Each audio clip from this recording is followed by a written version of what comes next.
Hello students, welcome to this class. हम पढ़ रहे थे डेटाबेस मैनेजमेंट सिस्टम और उसी में अब हमारे सामने आता है आरडीबीएमएस। तो आरडीबीएमएस क्या होता है? डीबीएमएस तो हमने पहले ही पढ़ा है। डीबीएमएस होता है डेटाबेस मैनेजमेंट सिस्टम, मीन्स वो सिस्टम, वो सॉफ्टवेयर, वो प्रोग्राम्स जो डेटाबेस को मैनेज करता है। तो आरडीबीएमएस क्या होगा?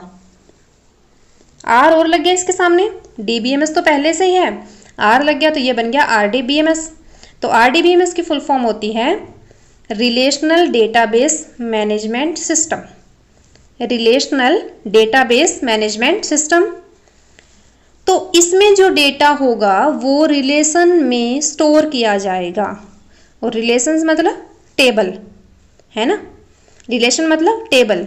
यहाँ पे जो डेटा होगा वो टेबल में स्टोर किया जाएगा, और टेबल क्या होती है? रो एंड कॉलम से बनी होती है।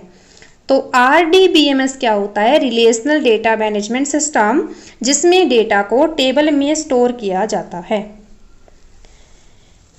और इसमें डेटा को आसानी से और जल्दी से एक्सेस किया जा सकता है। और इसमें जो टेबल होती है वो आपस में रिलेटेड होती है एक दूसरे से। दो या दो से अधिक टेबल के बीच में रिलेशनशिप स्थापित किया जा सकता है, और इसमें प्राइमरी की बना के डेटा को यूनिक भी बनाया जाता है। तो आरडीबीएमएस वह सॉफ्टवेयर है जो रिलेशनल डेटाबेस में प्रयोग किया जाता है। तो पहले तो आपको फुल फॉर्म देखनी है कि आरडीबीएमएस की फुल फॉर्म क्या है? रिलेशनल डेटाबेस मैनेजमेंट सिस्टम, जो कि टेबल में डेटा को स्टोर करता है, और डेटा इसमें आसानी से और जल्दी से एक्सेस किया जा सकता है। जो टेबल्स होती हैं उनके बीच में रिलेशनशिप होती है, और कुछ कीज़ का इसमें यूज़ किया जाता है जो हम देखेंगे। उसके बाद आता है different keys used in RDBMS. RDBMS में जो कीज़ यूज़ होती हैं वो कौन कौन सी हैं? तो कीज़ क्या है, पहले तो हम ये देखेंगे कीज़ होती क्या है।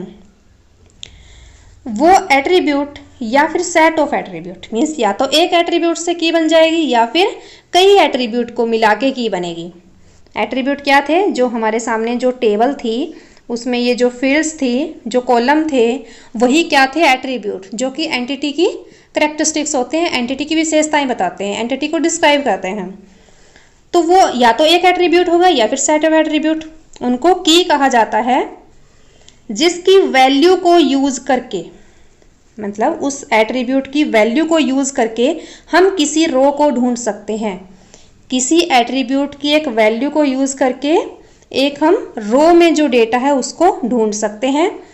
की हेल्प से हम किसी रो को यूनिकली आइडेंटिफाई कर सकते हैं, क्योंकि जो डेटाबेस है उसमें ज़रूरी नहीं है कि सारा डेटा यूनिक हो।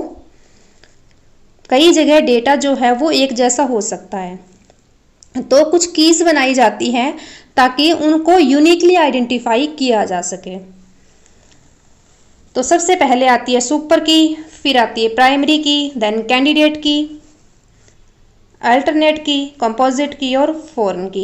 इन कीज़ को हम एक एक करके पढ़ेंगे। तो सबसे पहले आती है सुपर की। सुपर की क्या होगी? यह एक या एक से अधिक फील्ड का समूह होता है।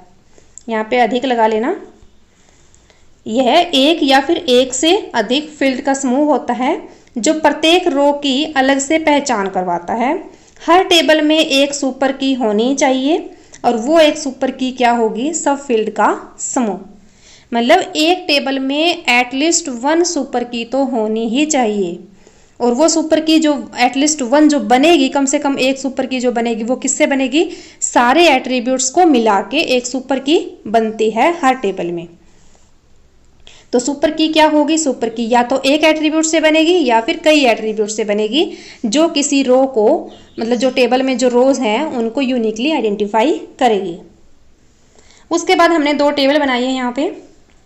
एक तो बनाई है स्टूडेंट नाम से। तो ये देखिए, स्टूडेंट नाम से एक टेबल है, स्टूडेंट एक एंटिटी है यहाँ पे। ये एट्रीब्यूट्स हैं।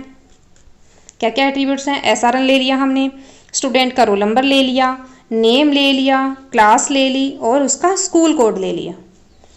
उसके बाद डेटा वैल्यू डाल ली, SRN में, उसके जो रोल नंबर डाल लिए, नेम डाल लिया, क्लास और उसका स्कूल कोड डाल लिया। एक हमने टेबल ले ली स्कूल नाम से। स्कूल की जो टेबल होगी वो स्कूल के बारे में होगी कि स्कूल का कोड क्या है, स्कूल का नाम क्या है और किस डिस्ट्रिक्ट में है, किस स्टेट में है, मतलब जो भी उसके बारे में हम इंफॉर्मेशन डालना चाहे वो हम डाल सकते हैं। तो स्कूल कोड ले लिया हमने और स्कूल का नाम ले लिया, डिस्ट्रिक्ट ले लिया, यहाँ पे उसकी डेटा वैल्यूज़ डाल ली। अब इन टेबल को हम यूज़ कर रहे हैं सारी जो भी हमने कीज़ देखनी है, पढ़नी है, उसमें हम टेबल्स को यूज़ करेंगे। तो सबसे पहले एक बार प्राइमरी की देखते हैं। प्राइमरी की क्या होती है? प्राइमरी की मतलब हर एक की जो होगी या तो वो एक एट्रीब्यूट से बनी होगी या फिर एक से ज़्यादा से बनी होगी, मीन्स सेट ऑफ एट्रीब्यूट से बनी होंगी। तो प्राइमरी की वह एट्रीब्यूट या सेट ऑफ एट्रीब्यूट है जिसकी मदद से टेबल के रिकॉर्ड को यूनिकली आइडेंटिफाई किया जा सकता है। इसमें क्या होता है कि प्राइमरी की एट्रीब्यूट चेंज नहीं होने चाहिए। हमें किसी ऐसे एट्रीब्यूट को प्राइमरी की नहीं बनाना जो चेंज होता रहता है, जैसे एड्रेस होता है।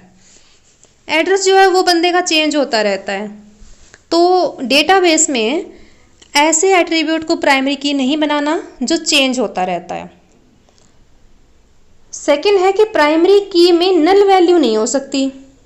प्राइमरी की में कोई भी वैल्यू नल नहीं हो सकती, सारी वैल्यूज़ डालनी ही पड़ेंगी। हर सेल में कोई ना कोई वैल्यू होगी, नल नहीं हो सकती। कोई भी वैल्यू दोबारा नहीं आ सकती, मतलब रिपीटेशन नहीं हो सकता।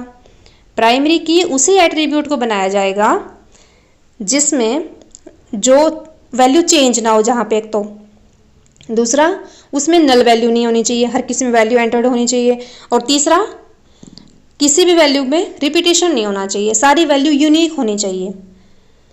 तो ये जो हमारी टेबल है इसमें आप देखो कि कौन सा ऐसा एट्रीब्यूट है इनमें से जिसकी सारी वैल्यू यूनिक हैं और सब में वैल्यू भरी हुई हैं और किसी में रिपीटेशन नहीं है और जो चेंज नहीं हो सकती। तो यहाँ पे जो SRN है वो सबका अलग अलग है। आप SRN देखोगे तो सबका अलग अलग है। यहाँ पे 22 है, 23, 24, 25, 26, सबका SRN अलग अलग है। और रोल नंबर देखो 22, 23, 24, 25, 26, रोल नंबर भी अलग अलग हैं। नेम देखोगे तो नेम अनु, तनु, दिव्या, ऋषि, अनु, ये तो 2 बार आ रहा है, मीन्स ये तो यहाँ पे तो रिपीटेशन हो रही है। और क्लास तो सबकी +2 है, सारे 12th क्लास के बच्चे हैं। और यहाँ पे देखोगे तो स्कूल कोड भी सबका सेम है क्योंकि एक ही क्लास के बच्चे हैं, एक ही स्कूल के बच्चे हैं।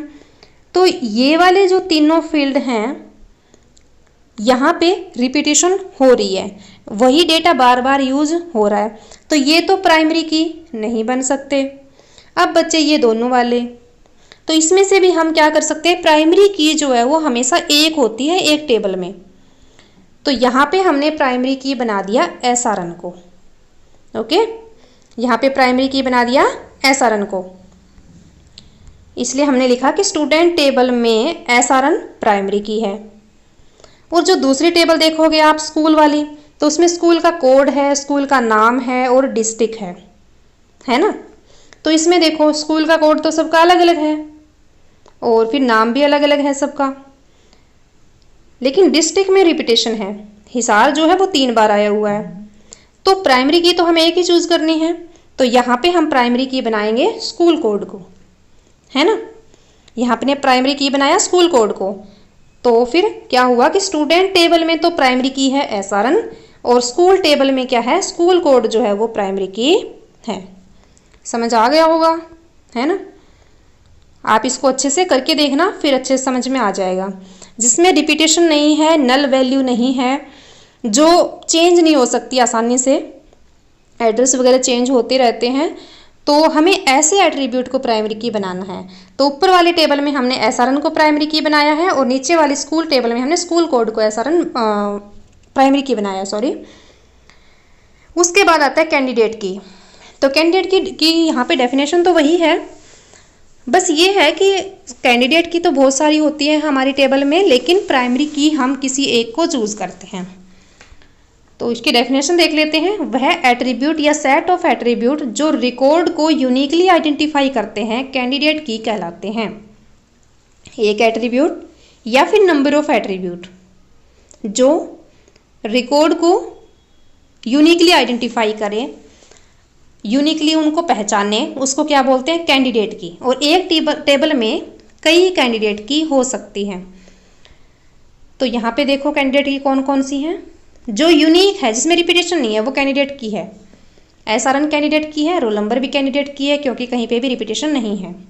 यहाँ पे स्कूल कोड जो है वो भी कैंडिडेट की है, और स्कूल का नाम जो है, स्कूल नेम, वो भी कैंडिडेट की है क्योंकि सारे यूनिक हैं। तो इन दोनों टेबल में दो दो कैंडिडेट की हैं। स्कूल टेबल में एसआरएन रोल नंबर कैंडिडेट की है, और स्टूडेंट टेबल में ये वाली है, और स्कूल में ये वाली है। तो ये कैंडिडेट की हैं हमारी टेबल्स में। उसके बाद आती है अल्टरनेट की। अल्टरनेट की क्या होगी, चलिए देखते हैं। एक टेबल में एक से अधिक कैंडिडेट की होती है, हाँ होती है, हमने अभी पढ़ा है।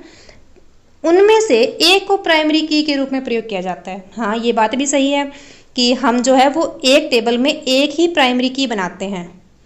कैंडिडेट की तो बहुत सारी होती हैं टेबल में, हो सकती हैं, एक भी हो सकती है, ज़्यादा भी हो सकती है, लेकिन उनमें से किसी एक को ही प्राइमरी की बनाया जाता है।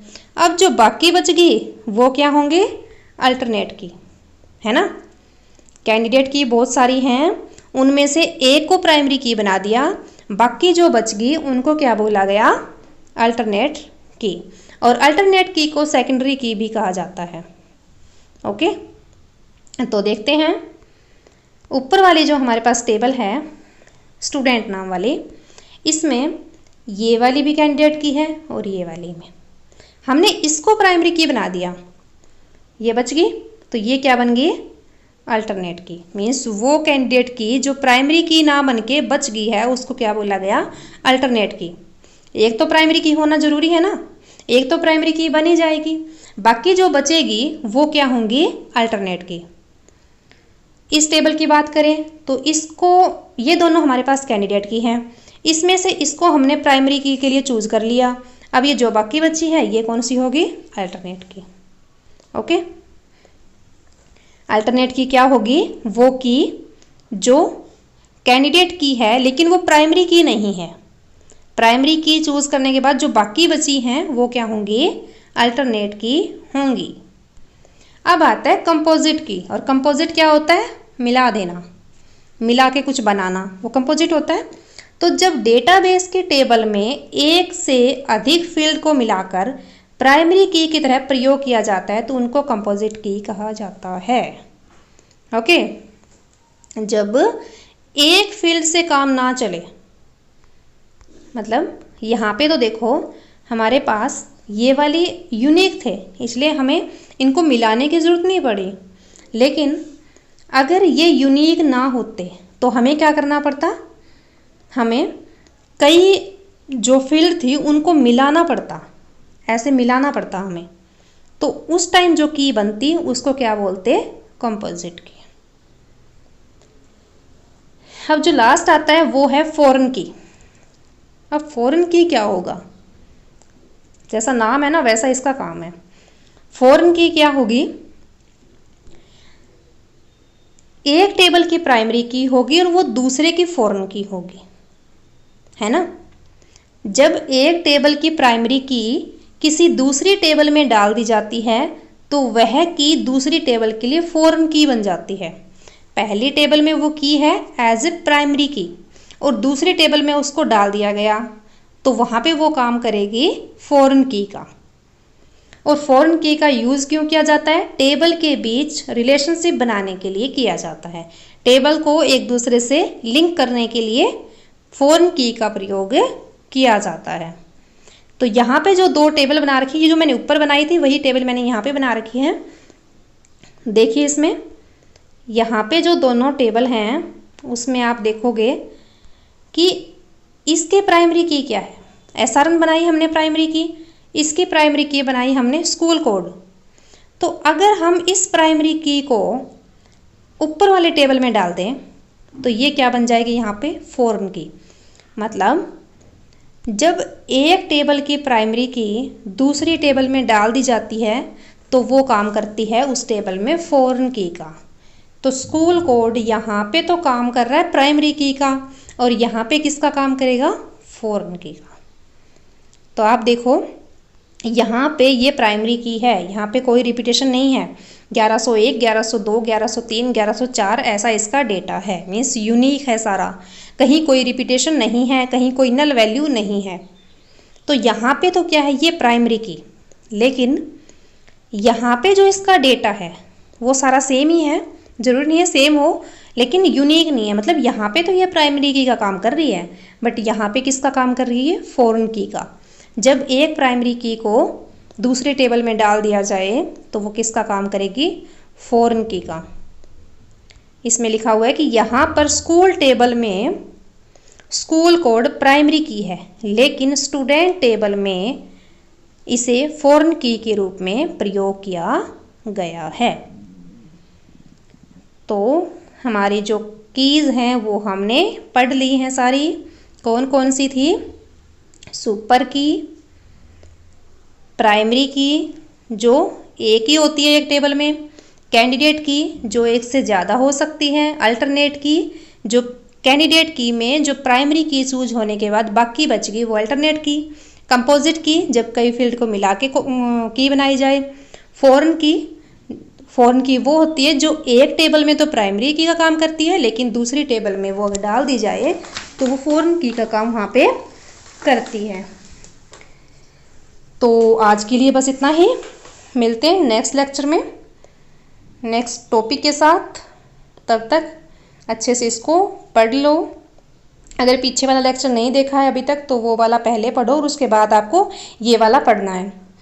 और मुझे बता देना समझ नहीं आया या आ गया, कितना आया है, कैसे आपको समझ आता है। ऐसे आपको समझ तो सारा आ रहा है, बहुत अच्छे से रिस्पॉन्स कर रहे हो आप, लेकिन फिर भी आप मुझे बता सकते हो अगर कोई प्रॉब्लम है तो चलिए मिलते हैं नेक्स्ट लेक्चर में। तब तक ऐसे ही पढ़ते रहिए और मुस्कुराते रहिए।